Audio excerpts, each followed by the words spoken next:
Hello friends, Atul online class में आपका बहुत बहुत स्वागत है। आज हम पढ़ने वाले हैं बालाजी प्रकाशन की कक्षा 9 की गणित अभ्यास प्रश्न 18.2।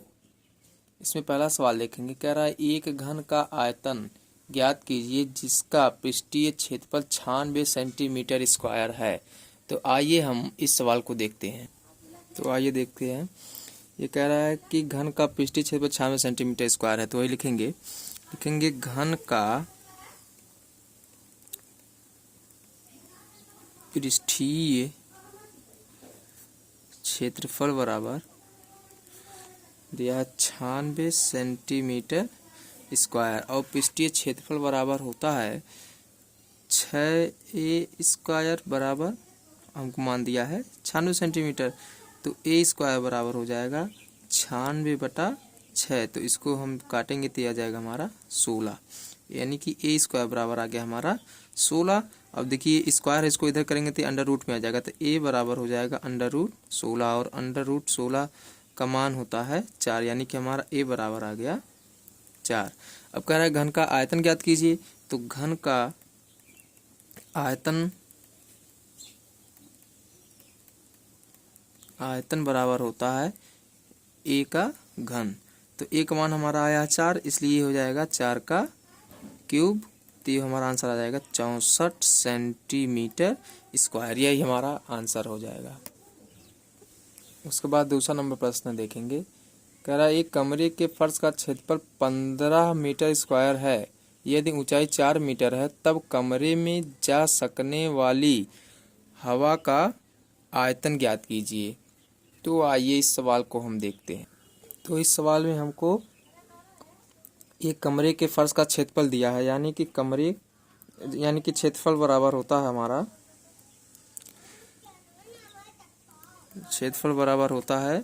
लंबाई गुणे चौड़ाई। तो इसका मान हमको दिया है 15 मीटर स्क्वायर, ये हमको दिया, और ऊंचाई हमको दिया है 4 मीटर। ठीक है। तो कह रहा है कमरे में जा सकने वाली हवा का आयतन ज्ञात कीजिए। तो यहाँ लिखेंगे कमरे में जा सकने वाली हवा का आयतन बराबर होता है लंबाई गुणे चौड़ाई गुणे ऊंचाई। अब देखिए ये लंबाई गुणे चौड़ाई का मान हमको दिया है 15 और ऊंचाई हमको दिया है 4। तो ये हो जाएगा 15 गुणे 4, तो हो जाएगा 15 चौका 60 मीटर क्यूब। तो लेकिन हमारा आंसर आया है डेसीमीटर में। तो आइए देखते हैं। हम जानते हैं कि 1 मीटर बराबर होता है हमारा 10 डेसीमीटर। ठीक है। तो हमारा आंसर आया है 60 मीटर क्यूब। तो हो जाएगा 60 गुणे मीटर गुणे मीटर गुणे मीटर, ये 3 बार। और हम जानते हैं कि 1 मीटर बराबर है 10 डेसीमीटर। तो हो जाएगा 60 गुणे 10 डेसीमीटर गुणे 10 डेसीमीटर गुणे 10 डेसीमीटर। तो हो जाएगा 60, 1 2 3 0, 1 2 3 0 लग गया, और 1 डेसीमीटर 1 डेसीमीटर 1 डेसीमीटर मीटर। तो हो जाएगा डेसीमीटर क्यूब। यही हमारा आंसर हो जाएगा। उसके बाद हम तीसरा प्रश्न देखेंगे। कह रहा है एक घनाभ का आयतन 12 सेंटीमीटर क्यूब है। एक घनाभ का आयतन सेंटीमीटर क्यूब में ज्ञात कीजिए जिसकी भुजा इस घनाभ की दोगुनी है। तो आइए देखते हैं। ये कह रहा है घनाभ का आयतन 12 सेंटीमीटर। तो लिखेंगे घनाभ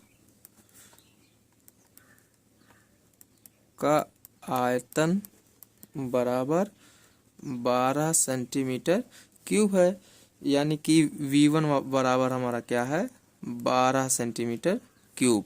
अब ये कह रहा है कि इस घनाभ की दूसरा जो हमको आयतन, दूसरे घनाभ का जो आयतन ज्ञात करना है, वो कह रहा है इस वाले घनाभ की उसकी भुजा दोगुनी है, यानी कि लंबाई की भी दोगुनी है, चौड़ाई की भी दोगुनी है और ऊंचाई की भी दुगुनी है। तो आइए हम अगर दूसरे घनाभ का यानी कि V2 का अगर हम आयतन ज्ञात करेंगे तो ये हो जाएगा जो दुगुना यानी कि 2 से गुणा है तो हो जाएगा 2 यानी लंबाई गुणे चौड़ाई गुणे ऊंचाई और गुणे V1 का आयतन यानी कि पहले घनाभ का आयतन। तो हो जाएगा हमारा पहले घनाभ का आयतन हमारा दिया है 12, तो 2 गुणे 2 गुणे 2 गुणे 12 सेंटीमीटर क्यूब दिया। तो ये हो जाएगा 2 दूना 4 4 दूना 8 और 12 8 96 हो जाएगा 96 सेंटीमीटर क्यूब यानी कि दूसरे घनाभ का आयतन हमारा हो जाएगा 96 सेंटीमीटर क्यूब।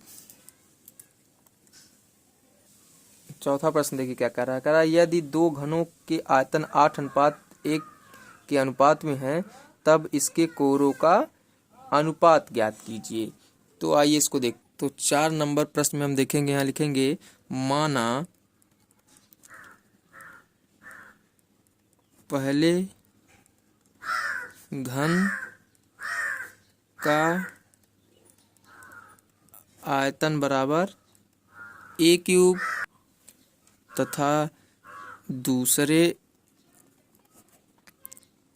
घन का आयतन बराबर b क्यूब।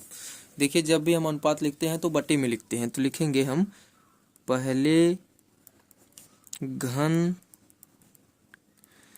का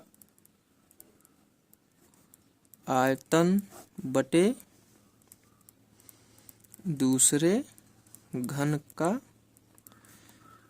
आयतन यानी कि हम इसको लिखेंगे a क्यूब बटे b क्यूब और इसके बराबर हमको अनुपात दिया है 8:1 अनुपात हमको 8:1 दिया था, इसको हम बटे लिखेंगे तो ये हो जाएगा 8/1। ये हो जाएगा a क्यूब बटे b क्यूब बराबर 8/1। तो देखिए ये जो हमारा 8 है इसको हम लिख सकते हैं 2 का क्यूब, ये हो जाएगा 2 का क्यूब बटे 1 का क्यूब ना। तो इसको हम लिखेंगे a/b पूरे का होल क्यूब बराबर 2/1 पूरे का होल क्यूब। अब देखिए कि दोनों में होल क्यूब लगा तो क्या करेंगे, दोनों घातों की तुलना कर देंगे। तो लिखेंगे दोनों घातों की तुलना करने पर तो जब इसकी हम तुलना कर देंगे, इसकी जब हम तुलना कर देंगे तो ये घात कैंसिल हो जाएगी, ये जाएगा 1/b बराबर 2/1 यानी कि इसको हम लिख सकते हैं कि a/b बराबर 2/1।